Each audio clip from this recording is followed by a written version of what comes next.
My name is Jewel Brandt. I'm 23 years old. 3 weeks after my leg surgery, my mother didn't whisper.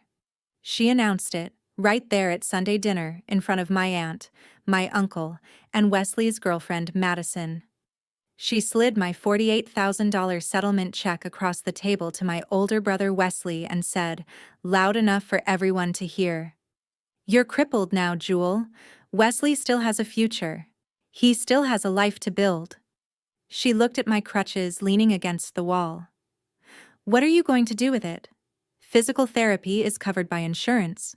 You don't need this." Wesley took the check and smiled. Madison stared at her plate. My aunt shifted uncomfortably. No one said a word. Dad just stared at his chicken like it owed him money. I didn't flinch. I took a sip of water, set the glass down carefully. The ice clinked once. "Okay," I said quietly. "Cash it. But read the memo line first." None of them noticed the phone in my hoodie pocket had been recording for the last 47 minutes. That was their first mistake. But I'm getting ahead of myself. Let me back up. If this story already has you feeling that familiar knot in your stomach, that mix of anger and disbelief when family betrays you, then take a second right now to like the video. And if you genuinely connect with it, hit subscribe so you don't miss the rest. I'd also love to know. Drop a comment and tell me, where are you watching from right now, and what time is it where you are? Now, let's go back to the beginning. It started on November 15th, 2024. 7:15 in the evening. I was biking home from work on Hennepin Avenue in Minneapolis. The bike lane was clear. The light was green. I had my reflectors on, my headlamp bright. I was doing everything right. Then a car door opened. I don't remember the impact. I remember the sound. Metal on metal, my bike crumpling, my body hitting pavement. Then nothing. Then sirens. Then white ceiling tiles and fluorescent lights and a paramedic's face asking me my name. "Jewel," I said. "Jewel Brandt." "Do you know what happened, Jewel?" "Someone opened a car door. I hit it." "Can you feel your legs?" I could. That was good. But when I looked down, my right leg was bent at an angle that made my stomach turn. The paramedic saw me looking. "Don't move," he said. "We're taking you to Abbott Northwestern. You're going to be okay." I remember thinking, Mom's going to be so mad. I don't know why that was my first thought. Maybe because I'd had the bike less than a year. Maybe because I knew she'd find a way to make this about her. Either way, that's what I thought as they loaded me into the ambulance. Not about the pain. Not about my leg. Just, Mom's going to be so mad. The fracture was bad. Tibia, clean break, displaced.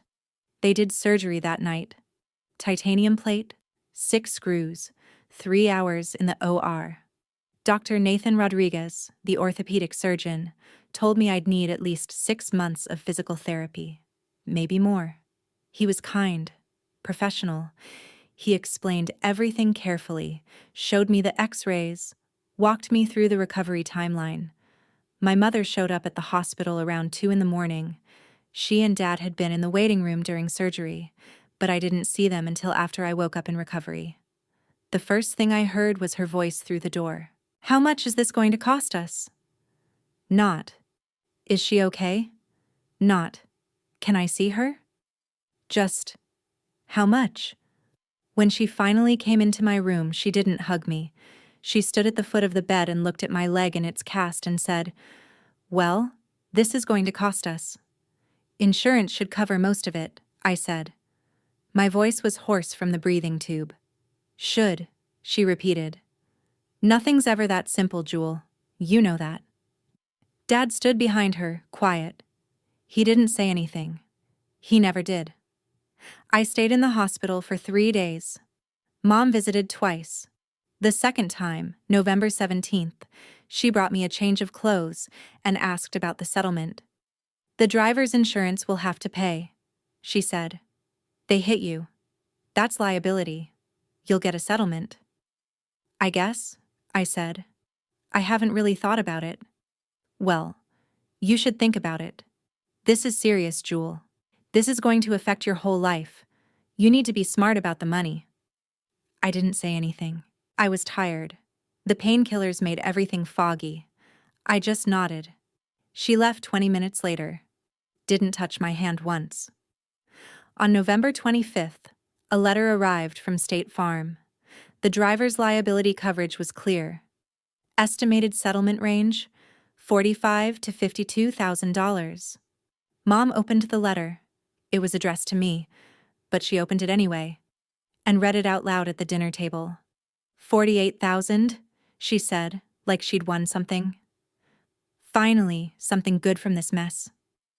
I was on the couch, leg elevated, still on crutches. I didn't say anything. Wesley was there. He perked up. 48,000? That's real money. It's Jewel's money, Dad said quietly. Mom glanced at him. It's family money. This affects all of us. I remember that phrase, family money. She said it so easily, like it was fact.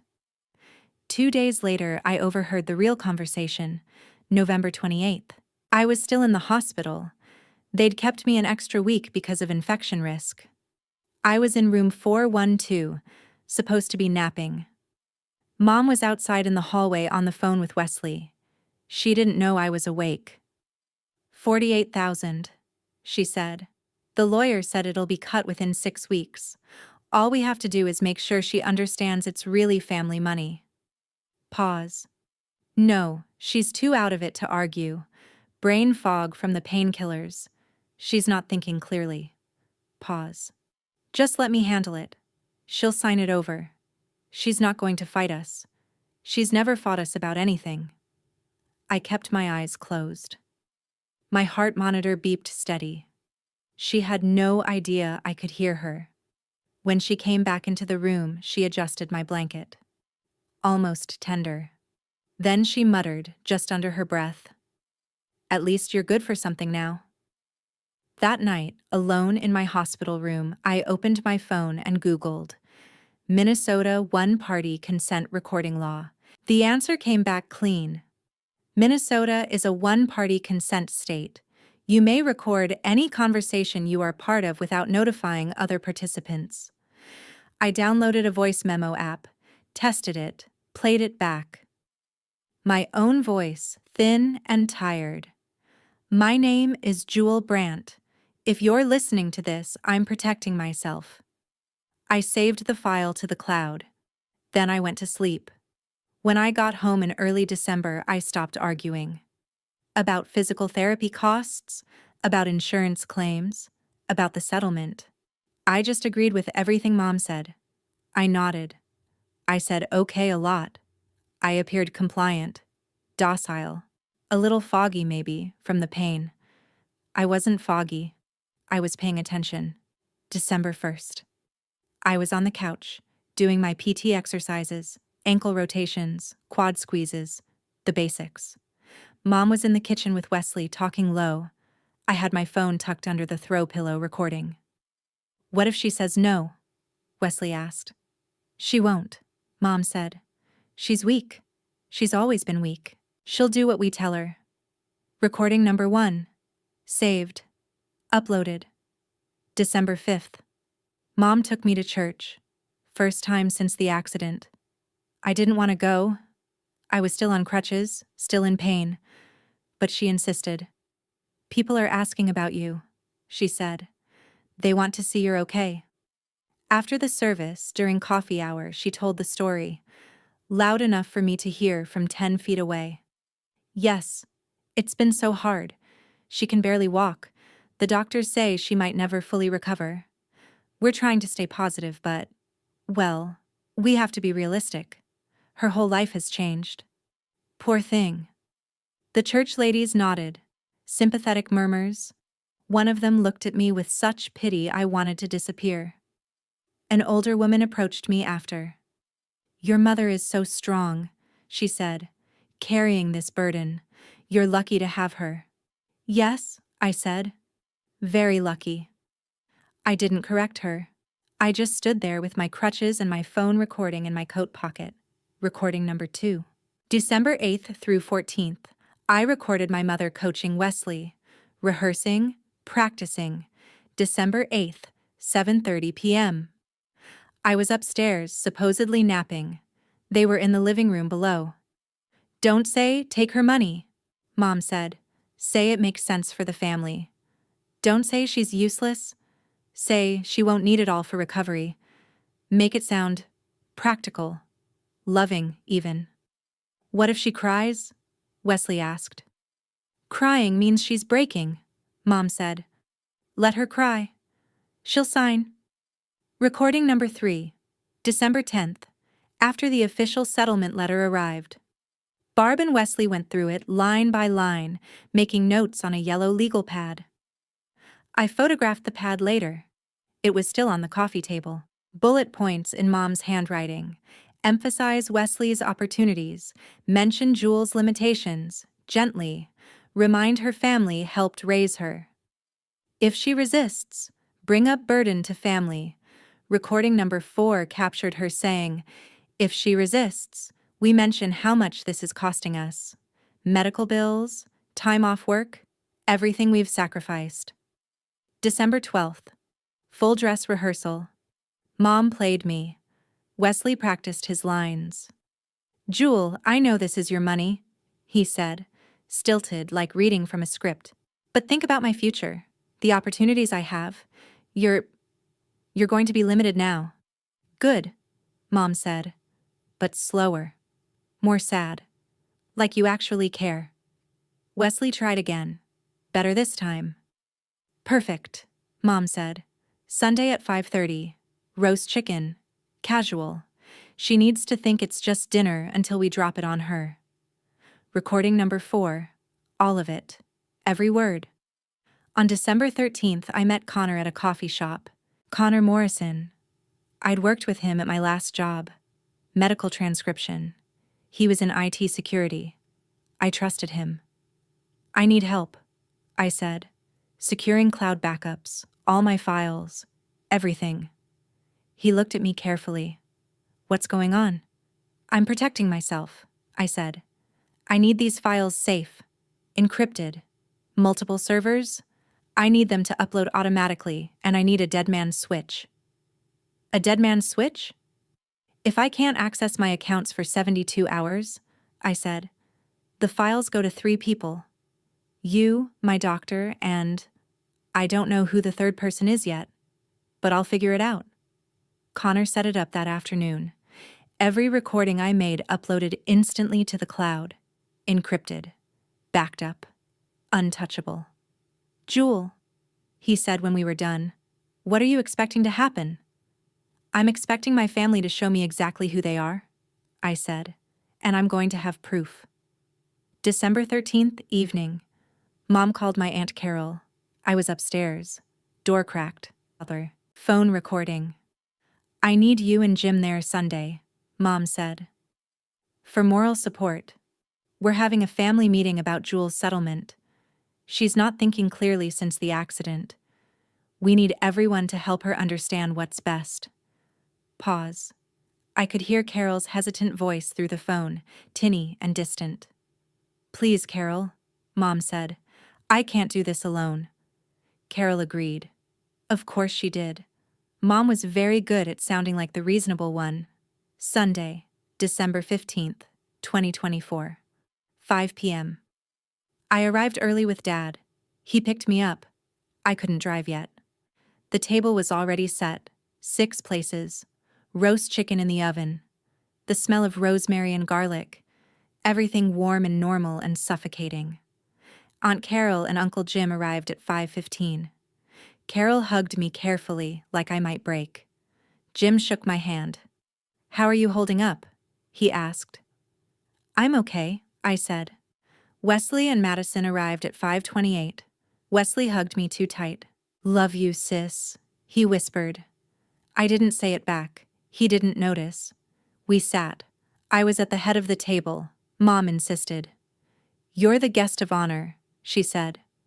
5:13 p.m. I'd started recording before anyone arrived. Phone in my hoodie pocket, microphone facing out. Dinner was normal at first.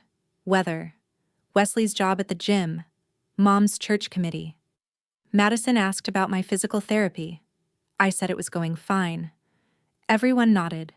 At 6:02, Mom cleared her throat. "So, Jewel," she said, "we need to talk about something important." Everyone went still, like they'd been waiting for this. "Your settlement came," Mom said. $48,000. That's wonderful. We're so grateful." She slid the check across the table, toward Wesley. The check was on heavy paper, the kind banks use so you can't photocopy it easily. I could see the State Farm logo. My name, Jewel M. Brandt. Wesley looked at it, then at me. "Jewel," he said, soft, rehearsed. "I know it's your money, but I've been thinking. I have opportunities, business investments, a future. You're going to be limited now." Mom jumped in. "You're crippled, honey. We have to be realistic. Wesley still has his whole life ahead. He still has a life to build." She looked at my crutches, leaning against the wall behind me. "What are you going to do with it?" she asked. "Physical therapy is covered by insurance. You don't need this." Madison looked at her plate. Her fork stopped midair.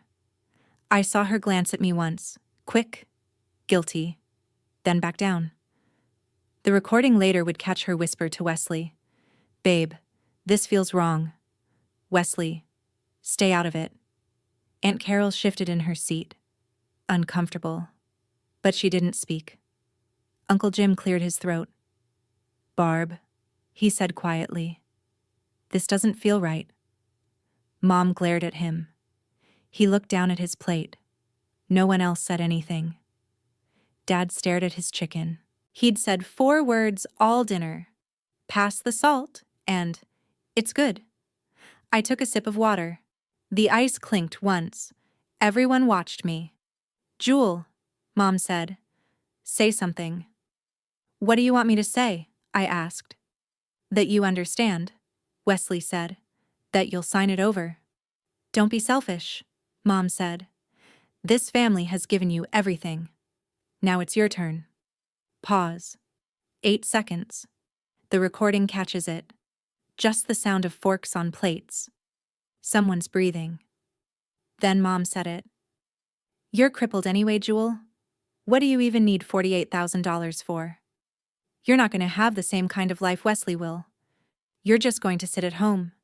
Be realistic." Wesley took the check. Madison closed her eyes. Carol made a small sound. Not quite a gasp. Just air. I set my water glass down. "Okay," I said. "Cash it." Mom smiled. Wesley smiled. They thought they'd won. "But read the memo line first," I said. Wesley looked down at the check, squinted. "It just says legal stuff." "Read it out loud," I said. "Payable only to Jewel M. Brandt," he read. "Endorsement requires 2 forms of ID plus notarized affidavit of sole ownership. Unauthorized attempt equals automatic report to State Attorney General." He looked up. "We'll figure it out. We'll go to the bank tomorrow. You'll come with us. Sign whatever they need." "Okay," I said. Mom exhaled. Relief. "Good girl. This is for the best, Jewel. You'll see." I excused myself. Said my leg hurt. No one argued. I went upstairs, locked my door, stopped the recording. 47 minutes, 16 seconds. I plugged in my phone, watched the file upload, encrypted, backed up, safe. Then I lay down on my bed and stared at the ceiling. I didn't cry. I just processed. They'd done it. They'd actually done it. Everything I'd suspected. Everything I'd feared. All of it true. I opened my notes app and typed, December 15th, 2024, recording number 5. Evidence of financial coercion, ableist language, premeditated theft attempt, elder pot dependent abuse. Witnesses, Carol, Jim, Madison, Dad, all present, most silent. I saved it. Then I texted Connor. It's done. He replied immediately, Jesus, you okay? Yes. What now? Now I wait. December 17th, 10 a.m. Wesley went to Wells Fargo on Hennepin Avenue. Alone. Mom was at work. He thought it would be simple. It wasn't. The teller asked for ID. He showed his. She said, I need to see ID for Jewel Brandt. She's my sister, Wesley said. She can't come in. She's disabled. I'm cashing it for her. I need her ID, the teller said. And a notarized affidavit from her authorizing you.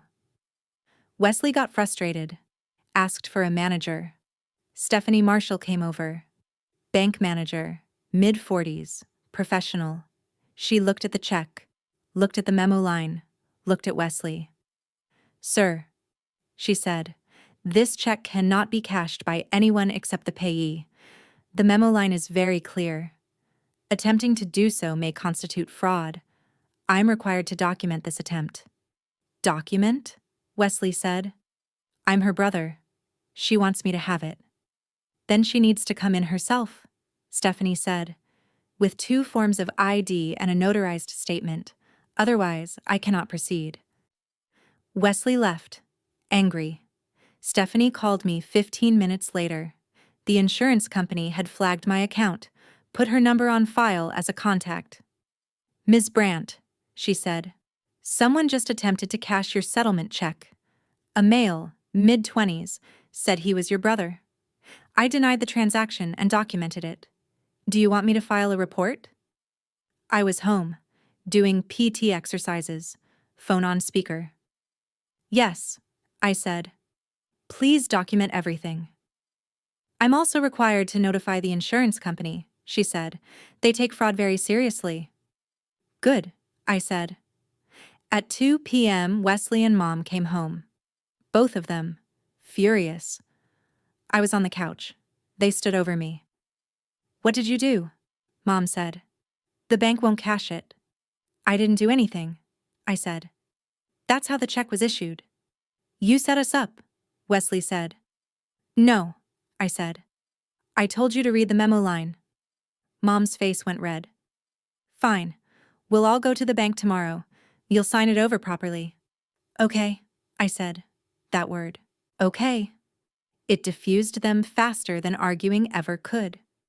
Recording number 6, 18 minutes, all of it saved.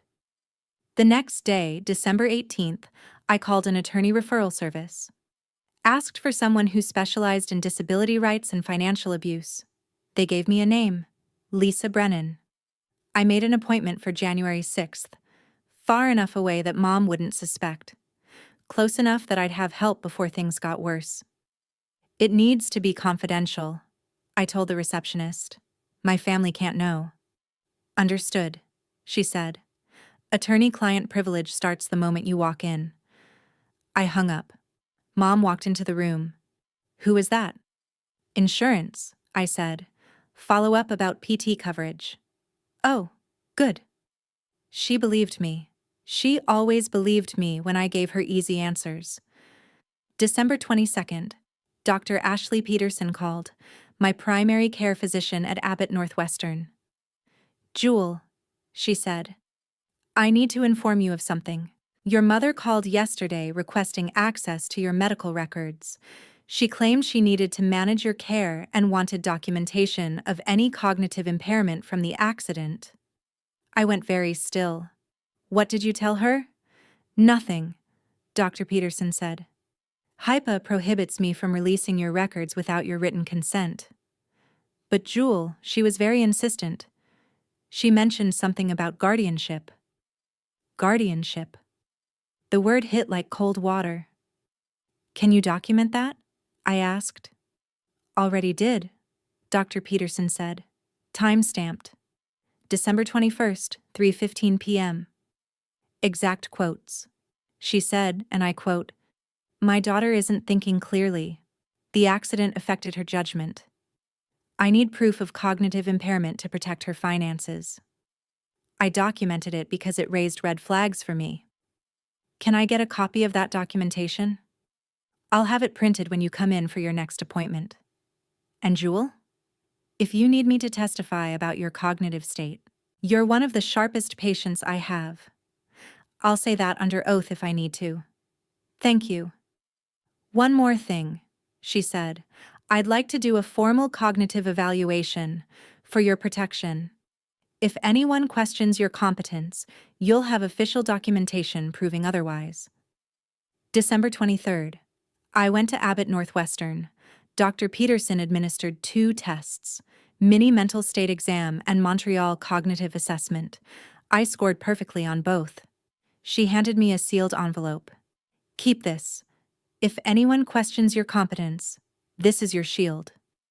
Inside, official evaluation on hospital letterhead. No evidence of cognitive impairment. Patient demonstrates excellent executive function, memory, and decision-making capacity. That night was Christmas Eve. Mom asked me to sign a medical release form. Said it was from the insurance company. I read it. It wasn't from insurance. It was a broad medical release giving her access to all my records. No, I said. Excuse me? I'm not signing this. It's not from insurance. Where did you get it? She stammered. Caught. You need someone to help manage your care. I'm 23, I said. I'm managing fine. She stormed out. Recording number 7, 12 minutes. I photographed the form. Sent it to Connor. Is this legal? It's a standard release, he texted back. But if you sign it, she gets total access to everything. Medical, psych, all of it. Don't sign anything. I didn't. January 6th, 2025. 10 a.m. I took an Uber to downtown Minneapolis. Told Mom I had physical therapy. Lisa Brennan's office was on Marquette Avenue, Suite 900. Professional, calm. I sat across from her desk and she said, "Tell me what's happening." "Can I just play you something?" I asked. I played the Sunday dinner recording. All 47 minutes. Lisa's face changed at minute 12. By minute 30, she was taking notes rapidly. When it ended, she looked at me. "This is textbook financial abuse," she said. "And in Minnesota, attempting to coerce a vulnerable adult into signing over assets is a crime." "How many recordings do you have?" she asked. 7, I said. "So far?" She leaned back. "They're going to escalate. And when they do, they're going to make mistakes. Keep recording. Every interaction. If they file for guardianship, and I think they will, we'll be ready." "Do you have somewhere safe to go if this gets ugly?" she asked. I didn't. Not yet. "We'll work on that," she said. January 8th. Connor and I met at a different coffee shop. He upgraded my digital security, gave me a new protocol. "Dead man's switch is active," he said. "If you can't access your accounts for 72 hours, the recordings automatically send to 3 people. Me, your lawyer, and your doctor. You're safe." "Connor," I said. "Do you think they'd hurt me? Physically?" He paused. "I don't know. But we're not taking chances." January 10th. Mrs. Kowalski knocked on my apartment door. She lived downstairs. 70-something. Widow. Kind. "I don't mean to pry, dear," she said, "but I hear things through the vents. Your mother, the way she speaks to you. If you ever need somewhere quiet to sit for a few hours, my door is open." I didn't know what to say. "And if you ever need someone to testify about what they say when they think no one's listening," she added, "I'm old. I don't scare easy." I thanked her. She squeezed my hand and left. Allies. I was gathering allies. January 15th. Certified mail. Petition for emergency guardianship. Hennepin County Court. Case number 27-PR-25-1893. Petitioner, Barbara Brandt. Respondent, Jewel M. Brandt. I read it twice. My hands shook. First, real fear. Attached, Mom's affidavit. She claimed I had traumatic brain injury from the accident, diminished capacity to manage financial affairs, vulnerability to exploitation. She listed 4 specific incidents of confusion. December 20th, left stove on for 3 hours, nearly causing fire. December 28th, forgot to take medication for 4 consecutive days. January 3rd, became lost driving to familiar location, called crying, disoriented. January 10th, could not recall conversation from previous day. Every single one was a lie. December 20th, I was at physical therapy all afternoon. I had witnesses. December 28th, I had phone reminders for medication. Perfect compliance. Time-stamped. January 3rd, I wasn't cleared to drive yet. Still non-weight-bearing. Medical records proved it. January 10th, I had a recording proving perfect recall. She'd fabricated everything. I called Lisa immediately. She filed, I said, for guardianship. I know, Lisa said. I got the notice too. Here's what happens now. The court will order a psychiatric evaluation. You'll pass easily. We submit your cognitive eval from Dr. Peterson. We submit the recordings proving her motive is financial, not protective. What if the judge believes her? Then we play them the recording of her calling you crippled and useless while trying to steal your settlement. Judges don't like financial predators. Pause. Jewel, Lisa said, I need you to do something hard. For the next 3 weeks until the hearing, you need to be perfect. Go to PT, document your progress. Be lucid, calm, cooperative with everyone except them. Can you do that? Yes, I said. January 16th. Emergency meeting with Lisa. She laid out the counter-evidence. For every fabricated claim in the affidavit, we had proof it was false. PT attendance records, medication logs, medical documentation, recordings. This isn't just guardianship abuse, Lisa said. This is perjury. She lied under oath. That's a felony. Add it to the list, I said. January 22nd. Court-ordered psychiatric evaluation. Dr. Melissa Grant. 2 hours of cognitive tests, financial management scenarios, decision-making assessments. At the end, she said, Can you tell me why your mother filed for guardianship? She wants control of my settlement money, I said. She believes I don't need it because I'm disabled. Do you have evidence of this? 18 recordings, I said. Dr. Grant made notes. Then, off the record. You're one of the most clear-headed people I've evaluated this year.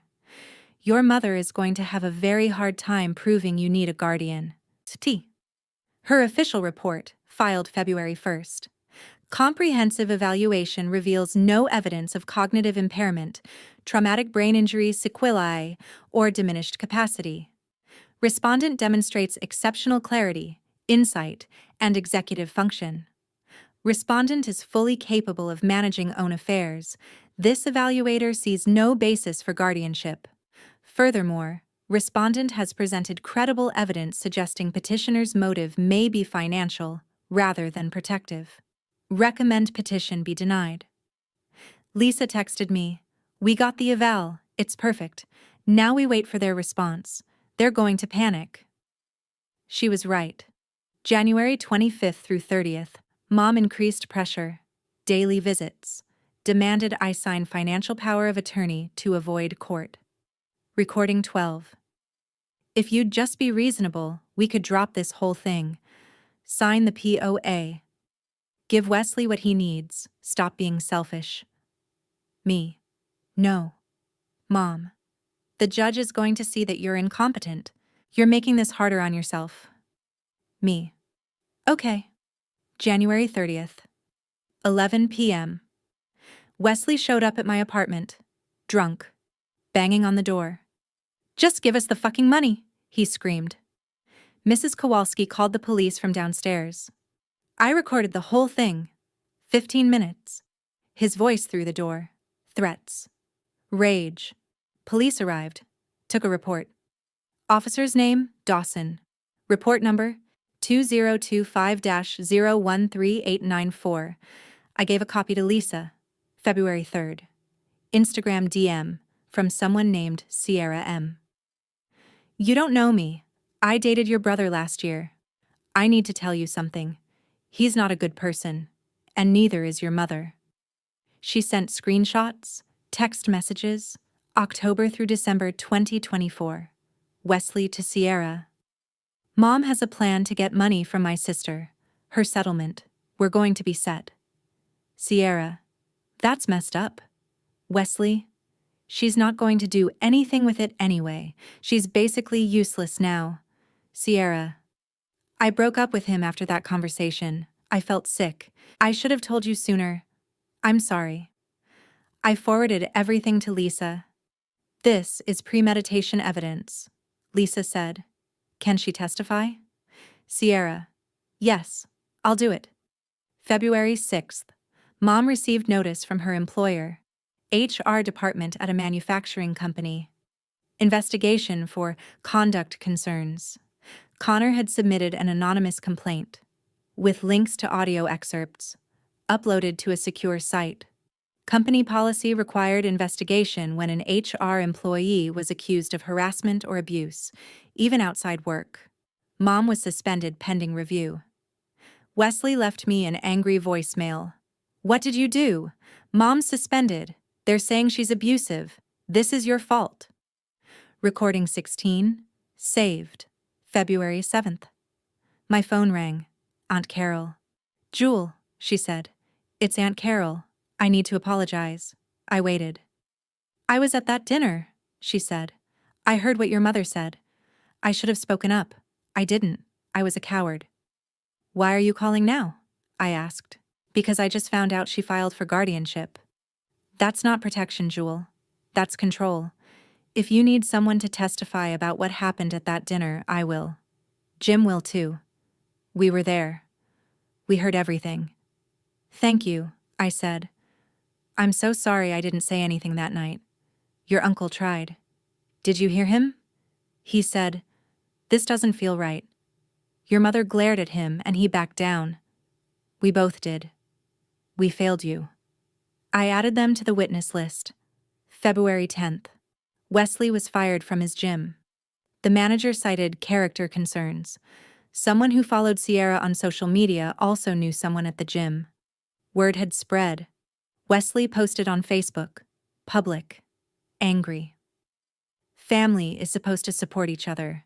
Mine destroyed my life over money. Hope you're happy, Jewel. Comments flooded in. Some supported him, but several people who knew the family commented. There's way more to this story. February 12th. Mom called me directly, first time in weeks. Her voice was different. Soft. Apologetic. Recording 17. Jewel, honey, I think we got off on the wrong foot. I was just trying to help. I'm your mother. I love you. Can we talk? Please? This guardianship thing, let's drop it. You keep your money. We'll work something out. Okay, I said. Okay? You'll drop the lawyer? No. I meant okay.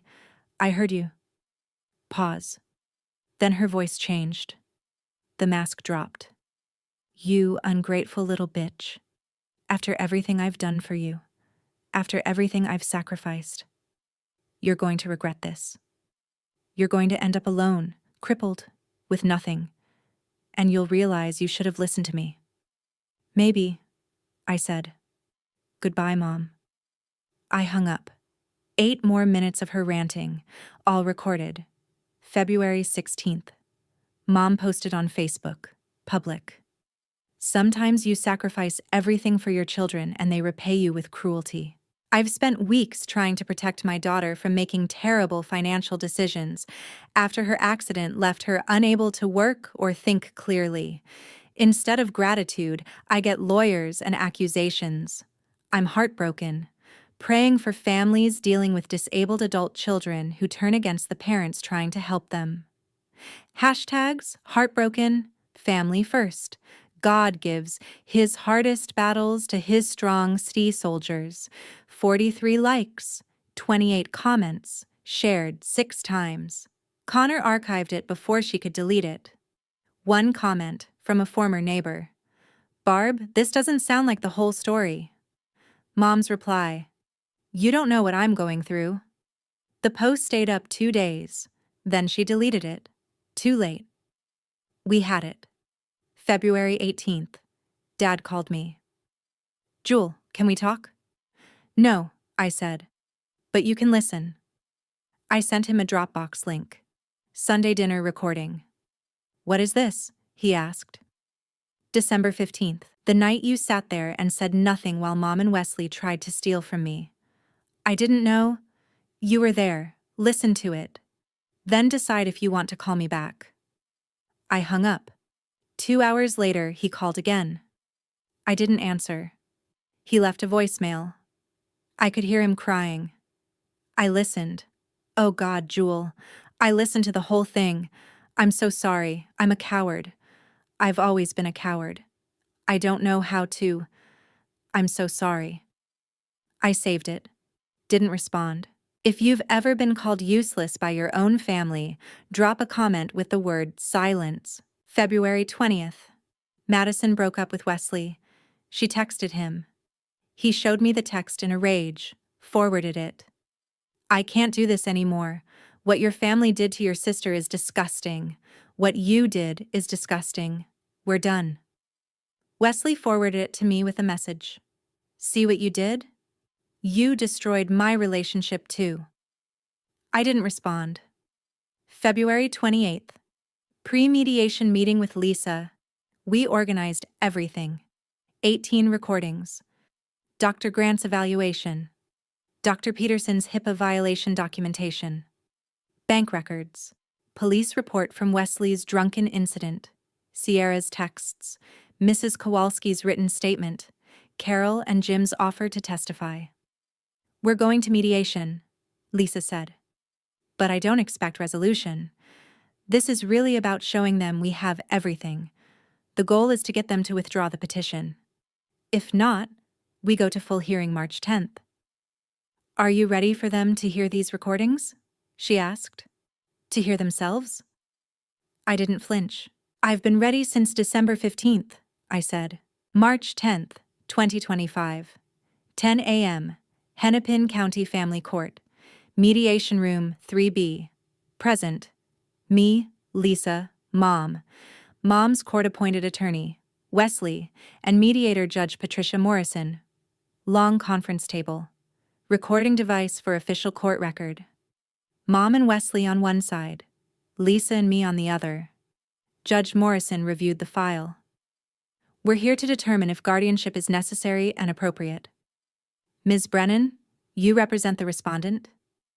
Yes, Your Honor, Lisa said, and we have substantial evidence that this petition is without merit and motivated by financial exploitation. Judge Morrison looked at Mom's attorney. I've reviewed Dr. Grant's evaluation. It found no basis for guardianship. Do you wish to withdraw your petition? The attorney glanced at Mom. No, Your Honor. We maintain. Your Honor? Lisa interrupted. May I present evidence? Proceed. Lisa opened her laptop, connected it to the room's speaker system. This is a recording from December 15th, 2024. Sunday dinner at the Brandt household. The respondent, Jewel Brandt, recorded this conversation legally under Minnesota's one-party consent statute. She played 12 minutes, the key moments. Mom's voice. You're crippled now. He still has a future. Wesley's voice. You're going to be limited. Mom's voice. Don't be selfish. Mom's voice. You're crippled anyway. What do you even need $48,000 for? Silence in the room when it ended. Judge Morrison looked at Mom. Is this your voice, Miss Brandt? Mom's face was pale. We were having a family discussion. That's taken out of context. Context, the judge said. All right. Ms. Brennan, is there more? 17 more recordings, Your Honor, but I'll play just 3 more. She played the rehearsal recording.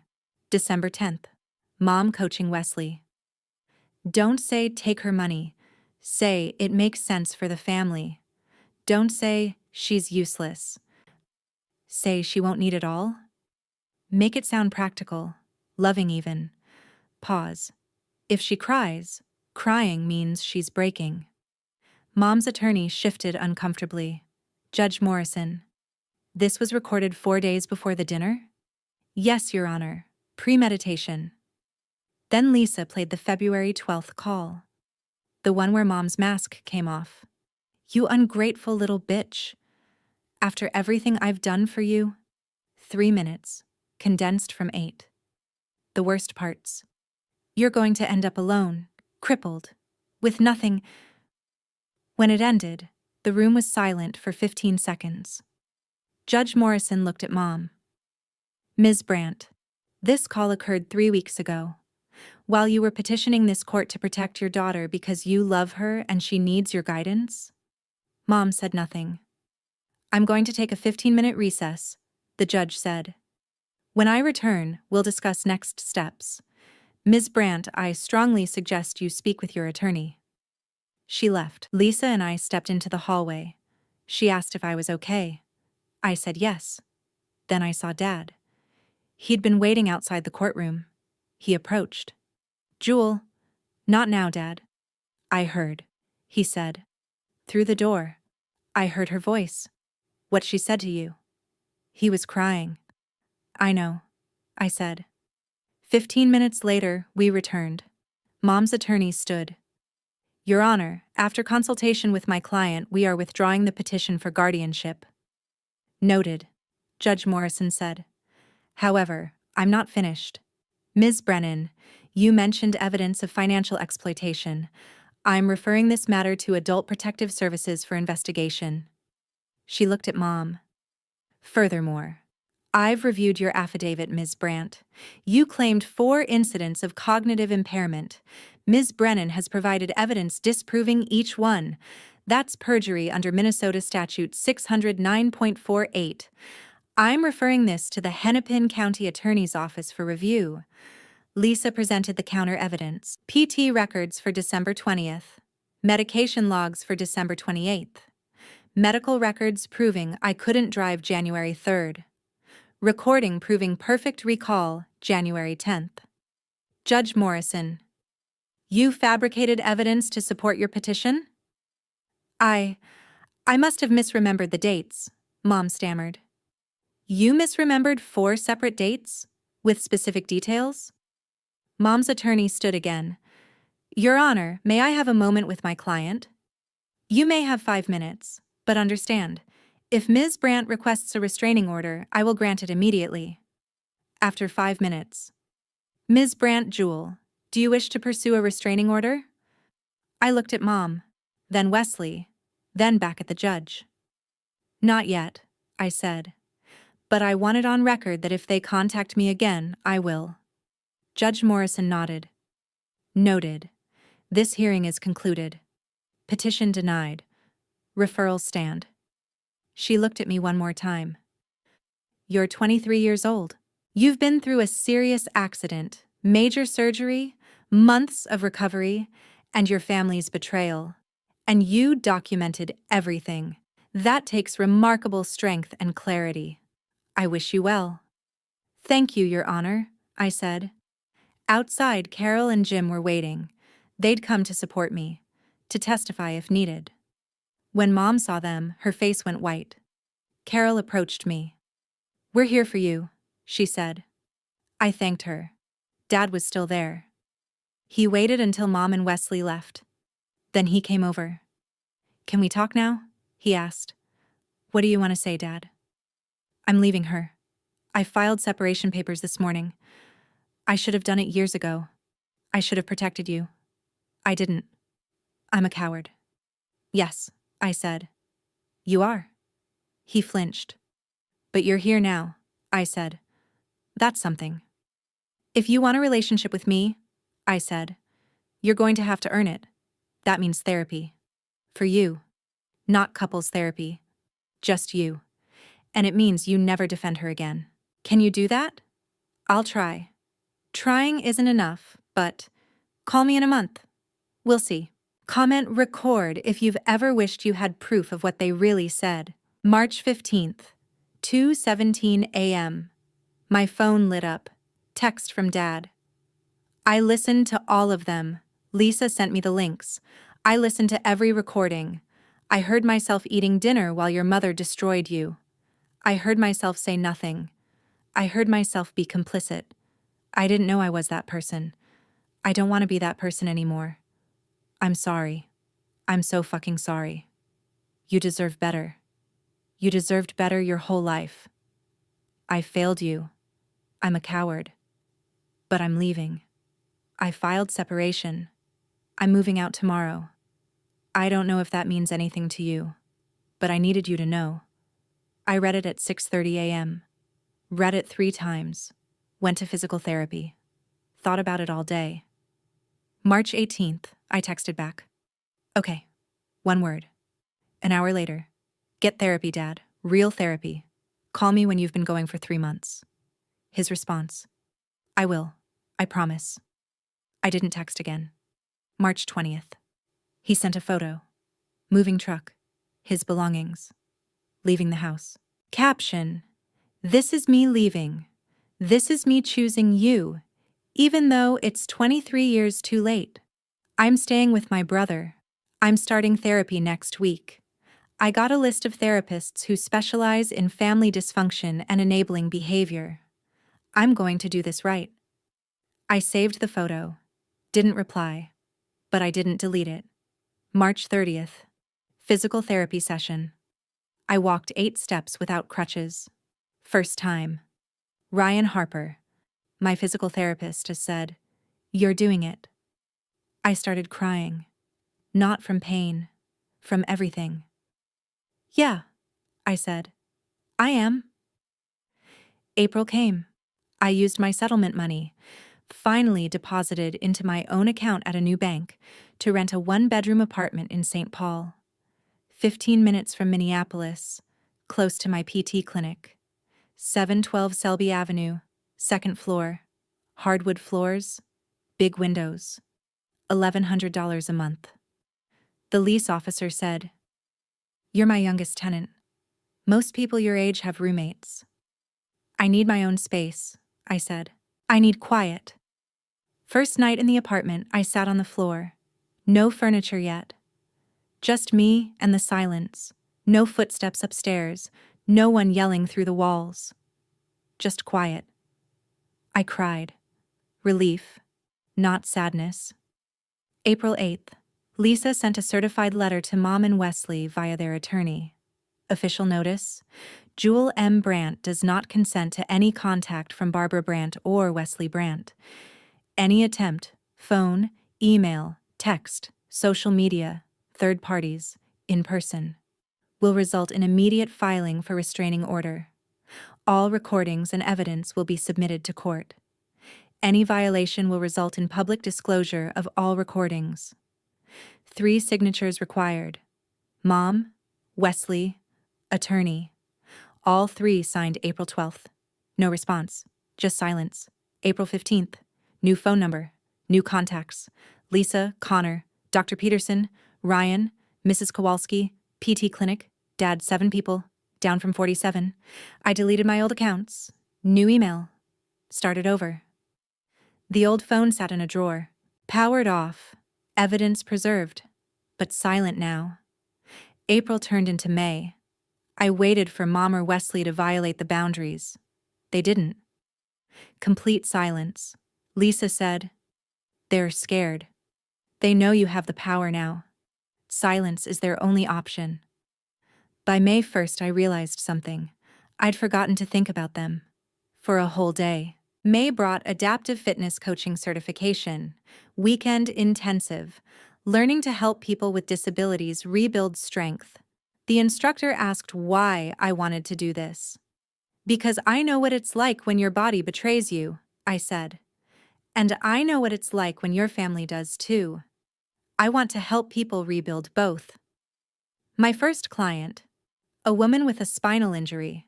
Her family was pressuring her to just accept her disability and sign over her insurance settlement. I handed her Lisa's card. "Do you want to know how to protect yourself?" I asked. Late May. Ryan asked me to coffee.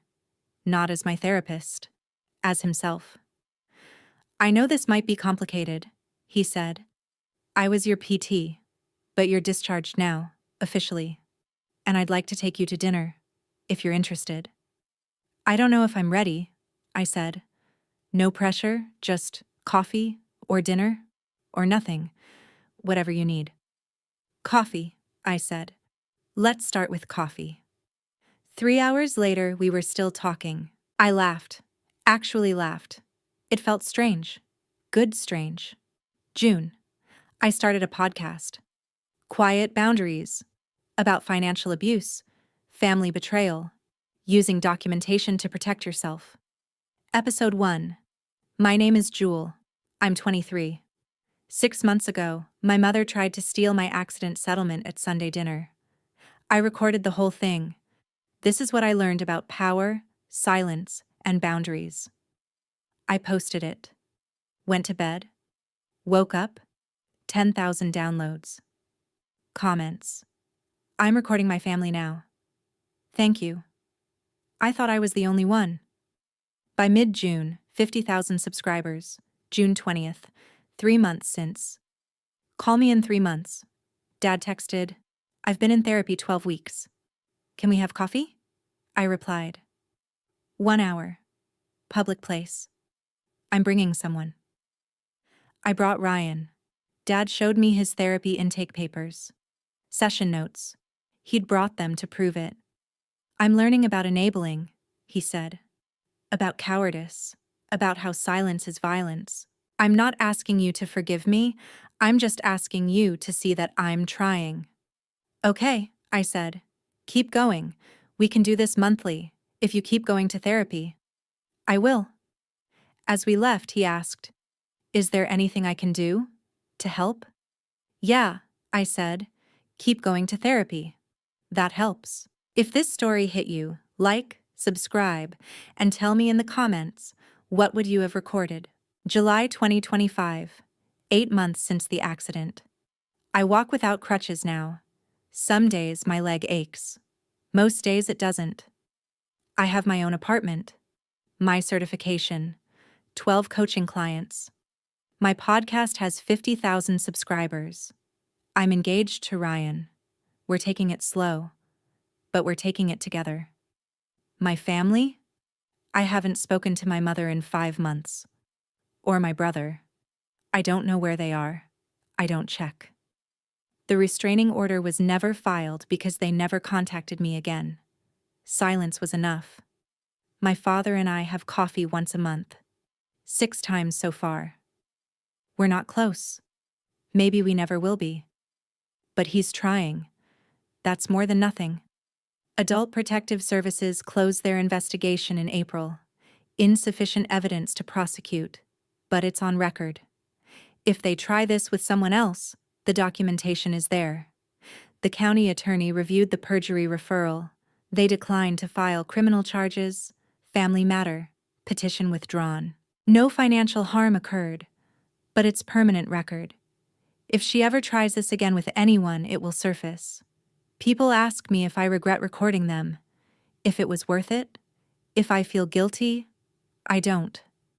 Not for a second. My mother taught me that family is supposed to protect you. Technology taught me how to protect myself when they wouldn't. In 2025, the most powerful weapon isn't yelling. It's pressing record. It's staying silent. It's letting their own words convict them. I didn't flinch at that Sunday dinner table. I don't flinch now. Sometimes the strongest thing you can do is stay silent and let the recording speak for you. I'm Jewel Brandt. This is my story. And every word of it is true. Because I have the receipts. They had no idea the phone was recording. That was their first mistake. And their last.